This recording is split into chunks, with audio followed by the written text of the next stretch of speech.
So golf courses have been back open around a week, and I've come to some form of a realisation.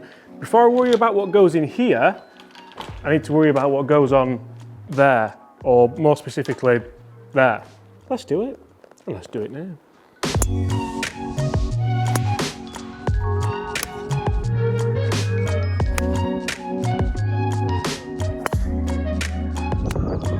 Hi everyone, James Robinson here. Guys, first things first, I would like to warmly welcome you all back to the channel. I'd like to welcome you back to the channel if you're not new to the channel, but guys, if you are new to this channel, please take 2 seconds to hit that subscribe button below and you won't miss any of the great golf related content I'm bringing to you guys 365 days a year. Today's an interesting one because I've been playing a little bit of golf recently, as we all now have hopefully, and we've had some of this.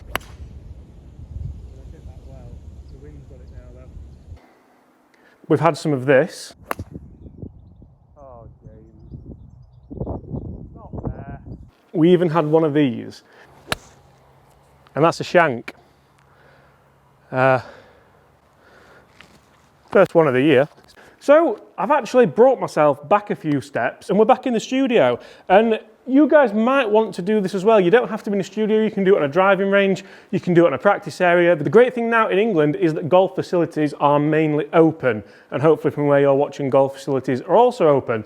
So before you worry about what goes in that bag right there, or for you, what goes into your golf bag for 2020, I was going to do it again then. And you know what, I apologise for this because I don't know why I say 2020-21. I honestly can't stop myself. But before you worry about what goes in your bag for 2021, got it right that time, maybe we should all work on a few things, because I've really enjoyed being back golfing, but I would have definitely enjoyed it a lot more had I have played better. So looking at my swing and my game, there's a few things that I need to work on. That was actually a really good effort for what I'm trying to do. And I'm going to talk you guys through exactly what I am going to work on, and hopefully what's going to improve my golf for the coming season. I'm going to kick things off with that god-awful backswing of mine. I actually got it quite good last year, or the year before the world almost ended with what's gone on. And now, even with a short club like a gap wedge here, I find myself coming a little bit inside here, then really flat, then really short, and from here I'll drop it even more inside and just throw the hands at it that way. For me, I can't then control this club face like I want to. We sometimes get a 4 left, we sometimes get, again, we've had one shank since we've come back and it really, really upset me, to be brutally honest. But this is nothing new to me, and when I got swinging, I thought at my best when I was having a couple of lessons with Chris Ryan. I spoke to Chris as well. I'm going to go down and see him very, very soon, and we're going to do a couple of videos trying to improve my golf swing again. But I always refer back to when I had that lesson with Chris, I stood actually closer to it, I stood taller, and my hands were a lot further forward here. From there, I felt like I took the club outside a little bit, set it almost steeper, and then from there, a full turn into what hopefully looks like, as I'm editing this, a nice top of the backswing position. I don't think it's far off. And you might actually see this better from down the line where I've just put the camera there and I've tried to get it out, up, and then actually get some separation between my legs here, so you can see that I straighten that right leg a little bit more instead of being really squatted down. That for me helped massively with ball striking, and if I can get back to that, you see how that's gone left, but the club path was left, which I'm trying to do. I just held the face a little bit, which we can work on as well, but that's not a bad starting point. 164 yards with a 7-iron, spinning at just over 6,000. They're all numbers I am accustomed to. So now can I do that same swing and hold the club face off a little bit more? That felt really good. That's now cutting back. I've lost a little bit of distance, 160, but that ball fly is much more under control and much more how I want it. And then another thing I've noticed on the videos, obviously for me, making golf daily videos is something that I absolutely love, but also it's something which I can kind of reflect on. And as I'm editing the videos, I obviously see flaws in my game, because that's what I do for a job. I'm a golf coach, I'm a PGA professional. I am trained to look at golf swings like that. So when you look at your own, it's a little bit, as you can well imagine. And my big problem is I've always reverted back to type. So if I put myself under a little bit of pressure to hit a good shot, I've always aimed down the right hand side, released the hands really quick, and tried to hit a slinging draw. That was a terrible effort. But that's generally what has worked for me in the past, and that's something which I'm going to get away from before I worry about, as I've said probably in the title to this video, what golf clubs go in that bag, because that is irrelevant if I'm not swinging very good at all. There is actually a 9-wood in here. I don't know if that video is going out tomorrow or if it went out yesterday, but it's quite a cool video, so if you want to check that out, subscribe.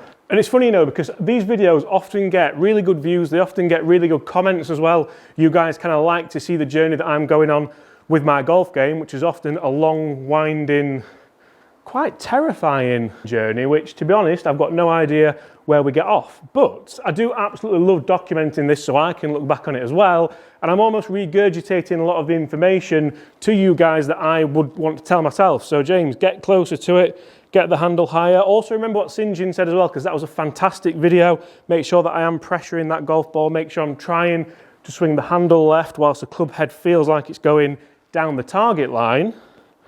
And again, this is something which has just unlocked a tiny little memory, which hopefully I'm going to try and note all them down and put some better golf swings on it, because to be honest, not that one. Got you there nearly. I also need to stop talking whilst I'm mid-swing thought, but to be honest, I don't play a lot of competitive golf. I'm just not good enough to warrant trying to put the time in like guys like Pete and other people who are very good at competitive golf. I'd love to be, but I don't enjoy it. So for me, when I go and play with my dad like I did the other day, I absolutely loved it. I'd just like to play better so I can enjoy myself and maybe give myself a bit more of a showing. If we end up having the game with Rick, which you tell me, I'd love to compete, I'd love to have a laugh, I'd love to probably beat him as well, but also be able to stand on the golf course and think, yeah, you know what, 170 yards, I'm going to just step on this 7-iron a little bit, play a little bit of a cut in there. And that was better. That was better.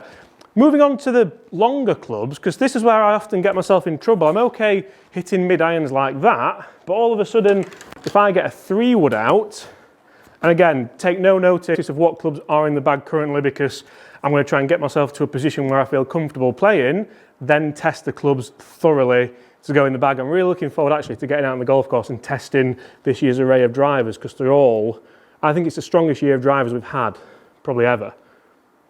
Yeah, so like I was saying, mid-irons generally okay. I don't miss many greens from positions where I have no right missing greens, but what I do miss is fairways when I potentially should be hitting fairways. Even if I go to a 3-wood like this, you see that's just annoying.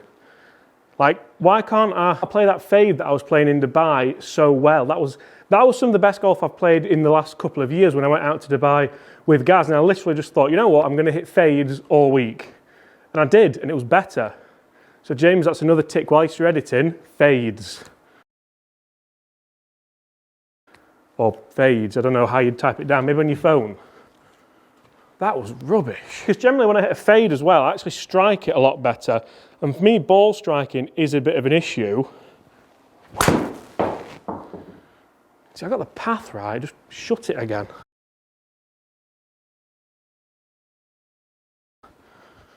Right, we'll try that again. There we go. That was so much better. I don't even care that it's not faded back.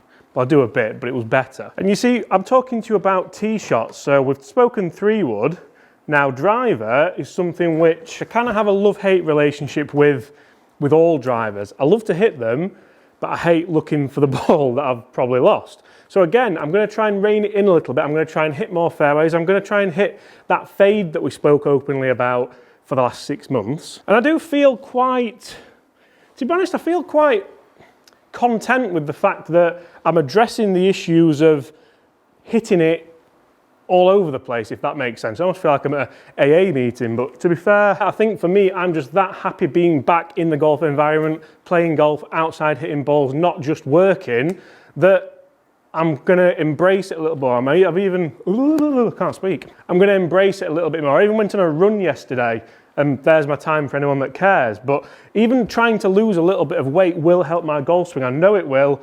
2020 is over, and we're going to close that chapter and actually focus on trying to play better golf. and look better in a hoodie, I suppose. James! Better. Better. Well, guys, we're going to go one more, actually, because I can't just hit 2 drivers, can I? Right, come on. 280. Get that Roger Steele movement.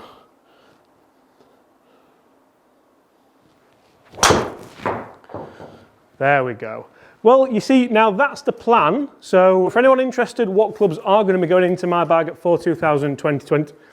James, it's annoying me now. For anyone who's interested for what clubs are going to go into my bag for 2021, it's coming soon, very soon. I'm going to give myself a good couple of weeks, maybe even up to a month, leading up to May, June, where we're going to get into the summer and then start to really test clubs to within an inch of the life. I know there's a few potential new clubs coming out for the summer, but I don't know. It's not going to be a wholesale change for the bag. I'm definitely going to think about what clubs are going to go in there. Guys, thank you so much for watching. I really hope that's given you a little bit of insight into what's going on up here, which could be absolutely anything, to be honest. If you have enjoyed it, smash that subscribe button below, leave us a like, and comment below, guys, what are you working on for your golf game now that we're back playing? Apart from that, I'll see you all tomorrow. Bye.